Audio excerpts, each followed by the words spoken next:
நண்பர்களே, இன்னைக்கு உங்கள சந்திக்கிறது எனக்கு ரொம்ப சந்தோஷம். இந்த தளத்துக்கு நீங்க வந்ததுக்கு நன்றி. உங்களுக்காக ஆண்டவர் நெறைய விஷயங்கள வச்சிருக்கிறாருன்றத உங்ககிட்ட பகிர்ந்துக்க நான் விரும்புறேன். இன்னைக்கு உங்க கூட நான் பேச வேண்டிய விஷயத்துக்குள்ள போறதுக்கு முன்னாடி, சில விஷயங்கள சொல்லிக்க விரும்புறேன். நீங்க ஜான் கிஃப்டா அப்படின்ற என்னோட Instagram, Facebook, YouTube மூலமா என்ன ஃபாலோ பண்ணி என்னோட பதிவுகள நீங்க பெறலாம். தினமும் என்னோட பாட்காஸ்ட் நீங்க கேட்கலாம். ஆண்டவரோட கிருபையில அதெல்லாம் நல்ல கிரியை செய்து வர்றத நான் பார்க்கிறேன். நீங்களும் அத தினமும் கேளுங்க. நிச்சயமா அது உங்களுக்கு ஒரு பெரிய ஆசீர்வாதமா இருக்கும்னு என்னால சொல்ல முடியும். ஜான் கிஃப்டா அப்படின்ற என்னோட யூடியூப் சேனலை தினமும் பார்க்க மறக்காதீங்க. Fuel for the soul with John Gifta அப்படின்ற இங்கிலீஷ் பாட்காஸ்டையும் நீங்க தினமும் கேட்கலாம். www.johngifta.com அப்படின்ற என்னோட வெப்சைட்லையும் இது எல்லாமே இருக்கும். இன்னைக்கு ஏப்ரல் 14, பிரபல கப்பல் டைட்டானிக்கோட நினைவு நாள். எனக்கு டைட்டானிக் ரொம்ப பிடிக்கும். அதை பத்தி நிறைய வாசிச்சிருக்கேன். என்னுடைய நிறைய செய்திகளை அதை பத்தி பேசியிருக்கேன். யூடியூப், இங்கிலீஷ் பாட்காஸ்ட், இன்னும் பல இடங்கள்ல அதை பத்தி பேசியிருக்கேன். இங்கேயும் அதை இனிமே கொண்டு வருவேன். அது தொடர்பா இன்னைக்கு சில விஷயங்களை உங்க கூட நான் பகிர்ந்துக்க விரும்புறேன். டைட்டானிக் எப்படி ஒரு ஐஸ்பர்க, ஒரு பனிப்பாறையை சந்திச்சதோ, நாமும் நம்மளோட அன்றாட வாழ்க்கையில சவால்களை அதை போல் எதிர்கொள்றோம், பிரச்சனைகளை எதிர்கொள்றோம். ஆண்டவரும் கூட உலகத்துல உங்களுக்கு உபத்திரம் உண்டுன்னு தான் சொல்லியிருக்கிறாரு. உங்களுக்கு அதுல இருந்து விலக்கு கொடுக்கப்படல. மத்தேயு 5:45 சொல்லுது, எல்லார் மேலையும் கர்த்தர் மழையை பெய்ய பண்ணுகிறார். நீங்க விசுவாசியா இருக்கலாம், இல்லாம இருக்கலாம், ஏழையா இருக்கலாம், பணக்காரனா இருக்கலாம், எல்லாருக்குமே சவால்கள் வரும், எதிர்கொண்டே ஆக வேண்டும். உலகத்தின் பெரும் பணக்காரர் ஜான் ஜேக்கப் ஆஸ்டர் டைட்டானிக்ல பயணம் பண்ணார். அவரும் தன்னோட உயிரை அதுல இழந்தார். உலகத்தின் பெரும் பணக்காரன் எதிர்கொண்ட அதே சூழலை ஒரு 3ஆம் வகுப்பு ஏழை பயணிகளும் எதிர்கொண்டாங்க. என்ன சொல்ல வர்றேன், நம்ம எல்லாருமே சவால்களை எதிர்கொண்டாக வேண்டும். எல்லாருக்குமே பனிப்பாறைகள் தருணம் வரத்தான் செய்யும் வாழ்க்கையில. நீங்க ரட்சிக்கப்படாதவரா இருந்தா, நீங்க கர்த்தர்ல நிலைத்திருக்காவிட்டால், அது உங்களுக்கு பெரும் சிக்கலா நிச்சயமா இருக்கும். நம்முடைய வாழ்க்கையில சில நடைமுறை பாடங்களை நம்ம படிக்க வேண்டியது மிகவும் அவசியமான ஒண்ணு. அதை நம்முடைய அன்றாட வாழ்க்கையில் நம்ம செயல்படுத்தணும். நீங்க முதல் வகுப்புல அல்லது 2ஆம் வகுப்புல அல்லது 3ஆம் வகுப்புல எந்த நாட்டை சேர்ந்தவங்களா இருந்தாலும், எந்த வயதானவங்களா இருந்தாலும், நீங்க இளையவங்களா இருந்தாலும், பெரியவங்களா இருந்தாலும், ஆணா இருந்தாலும், பெண்ணா இருந்தாலும், எல்லாருமே அந்த பனிப்பாறையை எதிர்கொள்ள வேண்டியதாக இருந்தது. வேற மாதிரி சொல்லணும்னா, நம்ம எல்லாருமே சாக போறோம். எபிரேயர் புத்தகம் சொல்லுது, ஒரே தரம் மரிப்பது மனுஷனுக்கு நியமிக்கப்பட்டிருக்கிறது. இதுதான் சுவிசேஷத்தோட ஒரு செய்தி. நம்ம எல்லாருமே ஐஸ்பர்க், அந்த பனிப்பாறையை எதிர்கொள்ள வேண்டும். கடைசியில இந்த பூமியில நம்ம சாகத்தான் வேண்டும். ஆனால் இயேசுவுக்கு நம்முடைய வாழ்க்கை கொடுத்திருக்கிறோமா? இந்த பூமியில இருந்து போறப்ப பரலோகத்துல என்னைக்குமா நம்ம வாழ போறோம் அப்படின்ற அந்த நிச்சயத்தோட போறோமா? சவால்களை எதிர்கொள்ள நீங்க உங்களை தயார்படுத்தணும். நீடித்த நாள் நம்ம வாழணும்னு நினைக்கிறோம், ஆசைப்படுறோம். அது ஆண்டவர் கொடுத்த ஒரு வாக்குத்தத்தமும் கூட. நான் புரிஞ்சுக்கிறேன். நீடித்த நாட்களால் திருப்தியாக்குவேன், என் ரட்சிப்பை காண்பிப்பேன்னு சொல்றார். ஆனா வாழ்க்கை நிலையானது இல்ல. அடுத்து என்ன நடக்க போகுதுன்னு நமக்கு தெரியாது. இந்த பூமியை விட்டு நம்ம கடந்து போய்தான் ஆகணும். அது எப்பன்னு நமக்கு தெரியாது. அது நடக்கும்னு நம்ம எதிர்பார்க்கிறது இல்ல. 9:11 ரெட்ட கோபுரத்தை விமானங்கள் தாகர்க்கும்னு நிறைய பேரு சாக போறோம்னு யாரும் நினைச்சு பார்க்கல. அதே போல 26:11 இந்தியால பாம்பேல தாஜ் ஹோட்டல்ல ஒரு கல்யாணத்துக்காக போனவங்க தீவிரவாத தாக்குதல்ல இறந்து போன்னு நினைச்சு பார்த்திருக்க மாட்டாங்க. வாழ்க்கை நிலையானது இல்லைங்க. எப்ப நமக்கு பனிப்பாறை மோதும்னு தெரியாது. ஆனா நாம தயாரா இருக்கணும். நாம ஆண்டவரோட பாதுகாப்பின் நிழல்ல இருக்கிறோம். அவரோட இரக்கத்தை நாம பெற்றிருக்கணும். இப்ப கூட இந்த ரூஃப் என் தலையில விழுந்தாலும் நான் என்னோட கர்த்தரோட இருப்பேன்னு சொல்ற அந்த உறுதி நமக்கு வேணும். அந்த நம்பிக்கை உங்களுக்கு இருக்கா? இயேசு முகமுகமா நான் சந்திப்போன்ற உறுதி இருக்கா? நமக்கு உற்சாகப்படுத்துற, தன்னம்பிக்கை தர்ற செய்திகள் தான் ரொம்ப பிடிக்கும். ஆனா இது மாதிரியான செய்திகளும் அவசியம். பனிப்பாறைகளை நம்ம வாழ்க்கையில எதிர்கொள்றப்ப நம்ம ஆண்டவரை முகமுகமா சந்திப்போன்ற உறுதி இருக்கணும். அதுதான் முதல் விஷயம். 2வது, டைட்டானிக் பத்தி யோசிக்கிறப்ப அவங்களுக்கு எவ்வளவு பெருமை இருந்துச்சு தெரியுமா? இது மூழ்கவே மூழ்காத ஒரு கப்பல்னு சொல்லிக்கிட்டாங்க. ஒரு பெண்மணி தன்னோட பேக்குக்கு காப்பீடு வேணும்னு சொன்னப்ப கவுண்டர்ல இருந்தவங்க சொன்னாங்க, இந்த கப்பல் மூழ்கவே மூழ்காதுங்க, எதுக்கு நீங்க காப்பீடு எடுக்கணும், தேவையில்லை, கடவுளே நினைச்சா கூட இதை மூழ்கடிக்க முடியாதுன்னு சொன்னாங்க. ஆனா நடந்தது என்ன? அந்த கப்பல் மூழ்கி போனது. அந்த கப்பல்ல இருந்து நவீன தொழில்நுட்பத்து மேல அவங்களுக்கு அவ்வளோ நம்பிக்கை. ஆட்டோமேட்டிக் டோர்ஸ்ன்ற அந்த தொழில்நுட்பத்தை வச்சிருந்தாங்க. அந்த ஒரு காரணத்துக்காக இது மூழ்காத கப்பல்னு சொன்னாங்க. அப்ப அது ரொம்ப புதுமையான ஒரு தொழில்நுட்பம். டைட்டானிக் படத்துல நீங்க பார்த்திருக்கலாம். அந்த பனிப்பாறையில மோதினதும் அந்த ஆட்டோமேட்டிக் கதவுகள் அடைக்கப்பட்டது. அதனால இது மூழ்காத கப்பல்னு சொன்னாங்க. அந்த கப்பலோட 4 அறைகள் வெள்ளத்தினால் நிரம்பினாலும் அந்த கப்பல் மூழ்காது. அது மிதக்கக்கூடிய லைஃப் போட்டா இருக்கும்னு சொன்னாங்க. அதனால தான் மூழ்காத கப்பல்னு சொன்னாங்க. ஆனா என்ன நடந்தது? பனிப்பாறையில மோதினது 4 கம்பார்ட்மெண்ட் மூழ்கிச்சு. தொடர்ந்து 5, தொடர்ந்து 6 அப்படியே எல்லாம் மூழ்க தொடங்கிச்சு. தங்களோட தொழில்நுட்பத்து மேல அவங்களுக்கு நம்பிக்கை, அதீத நம்பிக்கை இருந்துச்சு. ஆனா கடவுள் மேல நம்பிக்கை வைக்கல. எவ்வளோ பெருமிதம்! நாங்க தான் உலகத்திலேயே சிறந்த கப்பலை கட்டியிருக்கிறோன்ற ஒரு பெருமை. சில சமயங்கள்ல நாமளும் இப்படித்தான், என்னால எல்லா பனிப்பாறைகளையும் எதிர்கொள்ள முடியும். எனக்கு எல்லாம் தெரியும். நான் ரொம்ப திறமையானவன். எனக்கு நல்ல படிப்பு இருக்கு, தகுதி இருக்கு. என்னால இதை செய்ய முடியும். அப்படி நிறைய சொல்லிக்கிட்டே போகலாம். இப்படியான நம்பிக்கை, தன்னம்பிக்கை நிறைய இருக்கு. ஆனா இதே அளவு நம்பிக்கை கடவுள் மேல நம்ம வைக்கிறது இல்ல. சங்கீதம் 118:8 சொல்லுது, மனுஷனை நம்புவதை பார்க்கலும் கர்த்தர் பேரில் பற்றுதலாயிருப்பதே நலம். இது மனுஷனால் உண்டாக்கப்பட்ட பொருளையும் சேர்த்துதான். அந்த பொருளையும் நம்ம நம்பிக்கை வைக்க கூடாது. அங்க நடந்தது என்ன தெரியுமா? அந்த கப்பலை மூழ்க விடாம செய்ய வேண்டிய அந்த குறிப்பிட்ட தொழில்நுட்பமே மூழ்கிற மாதிரி செஞ்சிருச்சு.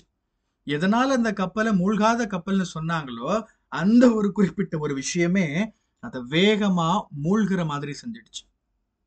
உங்களோட நம்பிக்கையை ஆண்டவர் மேல வைக்காம உங்க மேலயும் உங்களோட திறமை மேலயும் வச்சா இதுதான் நடக்கும்.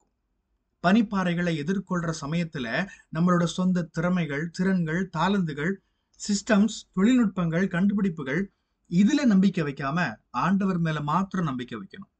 ஏன்னா அதெல்லாம் எப்ப ஒண்ணுமில்லாம போகும்னு நமக்கு தெரியாது. எந்த ஒரு விஷயம் நம்மளை பாதுகாக்கும்னு நம்பிட்டு இருக்கிறோமோ அதே விஷயமே நம்மளை ஒண்ணுமில்லாம ஆக்கவும் வாய்ப்பு இருக்கு.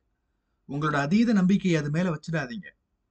டைட்டானிக் பத்தி நம்ம பேச வேண்டிய 3வது விஷயம், ஏப்ரல் 14 அந்த டைட்டானிக் மூழ்கின அந்த நாள்ல 6 எச்சரிக்கைகள் கொடுக்கப்பட்டுச்சு. மோசமான பனிப்பாறை இருக்குது, மெதுவா போங்கன்னு சொல்லப்பட்டது. மற்ற கப்பல்கள்ல இருந்தும் எச்சரிக்கை கொடுக்கப்பட்டது. அவங்கெல்லாம் கப்பலை நிறுத்தினாங்க அல்லது மெதுவா போனாங்க, அவங்களுடைய திசையை திருப்பிக்கிட்டாங்க. ஆனா இந்த டைட்டானிக் கப்பல் எதையும் கண்டுக்கல. நாங்க எவ்வளவு பெரிய கப்பல், எங்களை என்ன செஞ்சிட முடியும்னு அதே வேகத்துல போயிட்டு இருந்தாங்க. எந்த எச்சரிக்கைக்கும் செவி கொடுக்கல. நீதிமொழிகள் சொல்லுது, ஞானவான் ஆலோசனைகளுக்கு செவி கொடுக்கிறான். எனக்கு நிறைய பேர் எப்படி வாழ்றோம் தெரியுமா? நான் ஏன் அவரோட ஆலோசனை கேட்கணும்? எனக்கு எல்லாம் தெரியும், என்னால எல்லாம் பார்த்துக்க முடியும், ஆண்டவர் என்கிட்ட பேசுவாரு, எனக்குன்னு சில ஆசைகள் இருக்கு, நான் தான் முடிவு பண்ணுவேன் அப்படின்லாம் சொல்றாங்க. ஆலோசனைக்காரர் அநேகர் இருந்தால் சுகம் உண்டாகும்னு வேதம் சொல்லுது. ஆலோசனைகளுக்கு செவி கொடுக்கணும். எனக்கு யாரும் அட்வைஸ் பண்ண வேண்டியது இல்ல, ஆண்டவருக்கு நான் ரொம்ப நெருக்கம், நான் சரியான முடிவு தான் எப்பவும் எடுப்பேன் அப்படின்லாம் சொல்லாதீங்க. உங்களை தாழ்த்திக்கோங்க. எனக்கு இதுல ஆலோசனை சொல்லுங்கன்னு கேட்கலாம். எல்லா ஆலோசனையும் ஆனா அப்படியே செய்யணும்னு அவசியம் இல்லை. அங்க பாருங்க, 6 வெவ்வேறு இடத்துல இருந்து ஒரே விதமான எச்சரிக்கை வந்தது. ஆனா அவங்க எதுக்கும் செவி கொடுக்கல. ஒரே விதமான செய்தி தொடர்ந்து வந்தா கவனமா இருங்க. ஆண்டவர் பேசிக்கிட்டே இருக்கிறாரு. அவர் வார்த்தை மூலமா, அவரோட மக்கள் மூலமா வெவ்வேறு விதங்கள்ல ஆண்டவர் பேசுவார். அதை கவனிங்க. அதை கவனிக்கிறதோட மட்டுமில்ல, அதை செய்யுங்க. அதுக்கு நீங்க கீழ்ப்படியணும். அந்த கப்பலோட குழு ஐஸ்பர்க பனிப்பாறையை பார்த்ததுமே கப்பலை நிறுத்த முயற்சி பண்ணாங்க, ஆனா முடியல. முன்னாடியே எச்சரிக்கை வந்தப்பவே அவங்க வேகத்தை குறைச்சிருந்தா நிறுத்தி இருக்க முடியும். ஆனா வேகமா வந்ததால நிறுத்த முடியல. ஒரு ராத்திரி அவங்க நிறுத்தி வச்சிருந்தா அந்த விபத்தை கூட தவிர்த்து இருக்கலாம். அங்க இருந்த மற்ற கப்பல்கள் வேகத்தை குறைச்சாங்க, பிரயாண நாட்கள்ல மாற்றம் செஞ்சாங்க, திசையை மாற்றினாங்க. ஆனா டைட்டானிக் அதிகபட்சம் 23 நாட்ஸ் வேகத்துல போகலாம் அந்த கப்பல். அவங்க போனது 22.5 நாட்ஸ். அந்த அபாயமான இடத்துல கூட எப்படி போயிருக்கிறாங்க பாருங்க. இதே மாதிரி சில சமயங்கள்ல நாமளும் நடந்துக்கிறோம். போவோம், என்ன நடந்துரும் பார்த்துடலாம் அப்படின்னு அதீத நம்பிக்கையில போய் பிரச்சனையில மாட்டிக்கிறோம். அப்படி நம்ம மாட்டிக்க வேணாம். இனி பிரச்சனைகளுக்கு நாம தப்பணும்னா எச்சரிக்கைகளுக்கு செவி கொடுக்கணும். அதுக்காக ஜெபிப்போம். அதுக்கு நம்ம செவி கொடுப்போம். ஏன்னா அது நம்மளோட பாதுகாப்புக்காக கொடுக்கப்படுறதுதான். இந்த டைட்டானிக் பத்தி நான் நிறைய விஷயங்களை, படிப்பினைகளை சொல்ல முடியும். காலம் கருதி இதோட நிறுத்திக்கிறேன். நான் பகிர்ந்துக்க விரும்பின 4வது விஷயம், அந்த ஏப்ரல் 14ஆம் தேதி ஒரு ஞாயிற்றுக்கிழமை ஆராதனை நடந்தது. அந்த கப்பல்ல இருந்த பயணிகள், குழுவினர், உரிமையாளர்கள் அப்படின்னு எல்லாருமே ஆராதனையில கலந்துக்கிட்டாங்க. பாக்குறதுக்கு அவங்க ஆண்டரோட நடந்தது மாதிரியே தெரிஞ்சது. ஆனா அந்த பனிப்பாறையில மோதினப்ப அவங்க நடந்துகிட்டதை பார்த்தா அவங்க ஆண்டவரோட நடந்தது உண்மையான ஒரு நடையான்ற ஒரு கேள்வி வருது. அந்த பெருமை, மூர்க்கம் இது அப்பவும் அப்படியே இருந்துச்சு. அதீத நம்பிக்கை அவங்க மேல அவங்களுக்கு இருந்துச்சு. உண்மையாவே அவங்க ஆண்டவரோட நடந்திருந்தா அந்த சூழல் முழுசும் வித்தியாசமா இருந்திருக்கும். ஞானமா நடந்திருப்பாங்க, எச்சரிக்கைக்கு செவி கொடுத்திருப்பாங்க, மெதுவா போயிருந்திருப்பாங்க, தாழ்மை இருந்திருக்கும். ஆனா இது எதுவுமே அவங்க கிட்ட அப்ப இல்ல.